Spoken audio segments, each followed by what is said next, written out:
আমি পিয়ালি আর আমাদের ছাদ বাগান নিয়ে আবারও আমি চলে এসেছি তোমাদের কাছে।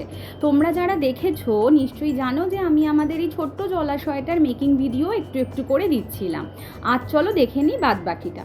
তোমরা দেখেইছো যে আমরা দুটো হাঁড়িকে ফুটো করেছিলাম, একটা হাঁড়িকে ফুটো করেছিলাম। তো এই যে বড় ফুটোটা, এর মধ্যে দিয়ে মোটরের পাইপটা আমরা ইনসার্ট করেছি যাতে জলটা এই হাঁড়ির মধ্যে প্রথমে আসে।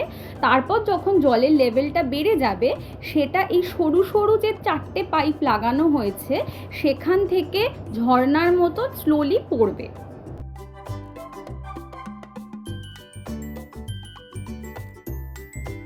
যে দুখানা নেটের মতন, মানে যেগুলো মেনলি গাছের জন্য আমরা ইউজ করি, সেটা জুড়ে নিয়েছিলাম আঠা দিয়ে, আর একটা জায়গায় ভালো করে কেটে নিয়েছিলাম যাতে এর মধ্যে পাইপটা, মানে মোটরের যে পাইপটা, সেটা ঢুকিয়ে দিতে পারি। সেটা ঢুকিয়ে আমরা হাঁড়ির মধ্যে ভালোভাবে সেট করে নিয়েছি। যেহেতু আমরা নিজেরাই ফিল্টারটা তৈরি করার চেষ্টা করেছি, প্রথমে একটা ছেঁড়া মশারির টুকরো হাঁড়িটার মধ্যে দিয়ে দিয়েছি। আর এই বালিটা ধোয়া বালি, অ্যাকুরিয়ামের ভেতরে ইউজ করার জন্য আমরা ধুয়ে রেখেছিলাম, তো সেইটাকেই আমরা এর ভেতরে প্রথমে ভালো করে ঢেলে নিয়েছি। তোমরা নিশ্চয়ই দেখেছো যে আমরা অ্যাকোয়াগার্ডের পুরনো ফিল্টারগুলো ভেঙে ওর ভেতর থেকে বেশ কিছু জিনিস পেয়েছিলাম, মানে ধরো নুড়ি, চারকোল, সেগুলোকেও আমরা এর ভেতরে ভালোভাবে ছড়িয়ে দিয়েছি যাতে জলটা ফিল্টার হতে পারে, মানে ফিল্টার হয়ে পড়বে। এইটাই আমাদের সিস্টেম ছিল।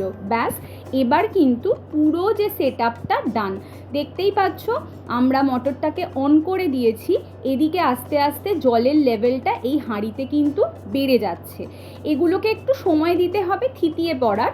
একবার যদি ওরা থিতিয়ে পড়ে তাহলে কিন্তু আর ওভারফ্লো হওয়ার চান্স থাকবে না।